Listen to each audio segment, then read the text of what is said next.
বেগমপুর মালপাড়ায় যে বাঁশ দিয়ে পিটিয়ে হত্যাকাণ্ড হয়েছিল তার সেই ঘটনার ভিডিও আপনাদের দেখানো হয়েছে কালকে।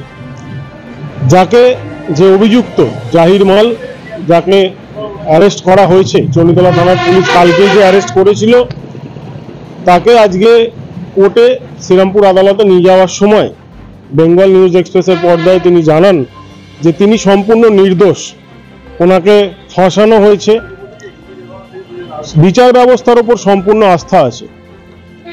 এই একই কথা এবং তার যে স্ত্রী মনোয়ারা বেগম, তিনি জানান যে ওনারও বিচার ব্যবস্থার উপর আস্থা আছে এবং তিনি তার বাড়ির যে ভিডিও ফুটেজ, সিসিটিভি ক্যামেরা, সেটা চণ্ডীতলা থানায় জমা দিয়েছেন।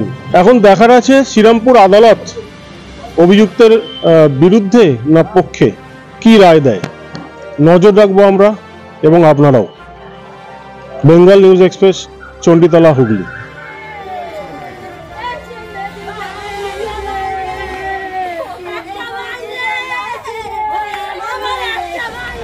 মারলেন কেন ভাই? আপনি মারেননি? ফাঁসানো ইচ্ছা করে ফাঁসানো। আমি মেরেছিলাম ঈদের দিনকে দুর্গা মতো। আচ্ছা, তারপর দিন আমার সিসিটিভি ক্যামেরা আছে, পরের দিনকে ঘুরে ঘুরে জল ফল খেয়ে তারপর দিন মারা গেছে। আমাকে ইচ্ছা করে ফাঁসানো হচ্ছে, ইচ্ছা করে।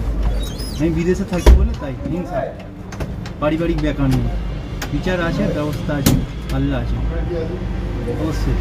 আপনার নাম? ইচ্ছা করে ফাঁসাচ্ছে। আমার নাম জহুরুদ্দিন মাল। আমি মেরেছিলাম ঈদের দিনকে, তারপর দিনকে জল খেয়েছে, ঘোরাঘুরি করেছে, নেশা, প্রচুর অতিরিক্ত নেশা করে। আমার বাড়ির ফ্যামিলিকে অত্যাচার করে। আমি বিদেশে থাকি, জোগাড়ে কাজ করি, অতিরিক্ত জ্বালা। আপনি এখন কী চাইছেন? আমি চাইছি সঠিক বিচার হোক, এটাই চাই। আর ভগবান আছে, আল্লাহ আছে, এটাই আমি চাই। আমার ফ্যামিলি একা থাকে, বাড়িতে মেয়ে ছেলে, তার উপরে অত্যাচার, মাল খেয়ে মানে ছাটায় লাথি মারা, ধাক্কা ধুক্কি মারা। আমি বিদেশে থাকি, মহিলা একা থাকে। আমি ঈদের দিনকে আমি কিছু বলিনি, গালাগালি পাচ্ছিল, সেদিনকে 2-4 ঘা দিয়েছি। তারপর দিনকে আমি একটা কাঁধে মেরেছি, পায়ে মেরেছি।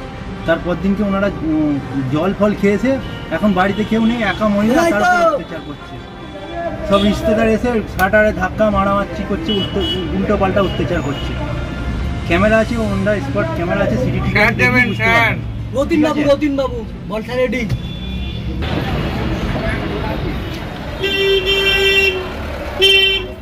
ক্যামেরা লাগানো আছে, বাথরুম করতো, ছাটারে লাঠি ফাঠি মারা হতো।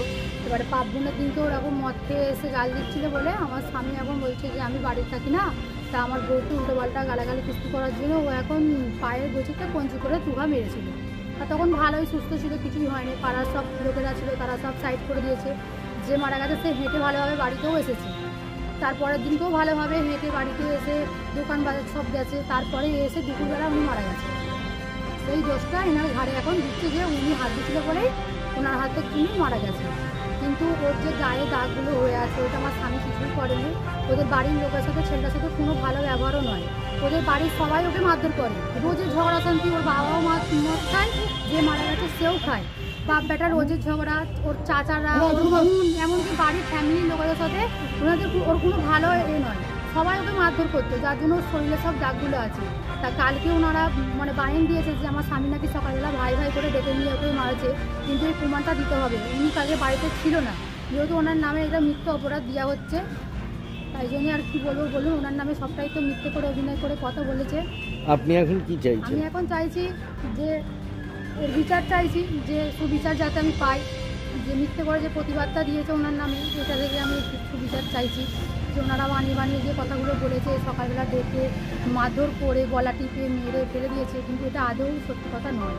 উনি বাড়ি থেকে বেরিয়েছে, সিসিটিভি ফুটেজটা আমার কাছে আছে, আমি ভিডিও দিয়েছি। তা দেখুন, উনি সুস্থ সবলভাবে হাঁটাচলা করেছে। তারপরে মানে থামস আপ নিয়ে গিয়ে ঘরে খেয়ে পিছনে বাগানের দিকে মরে পড়েছিল। আমার স্বামীকে চাপিয়ে দিচ্ছে যে করেছে, কিন্তু ওদের বাড়ির লোকেরা ইচ্ছাকৃতভাবে ওকে মার্ডার করে এর ঘাড়ে চাপাচ্ছে। আপনার নাম? কিছুই করে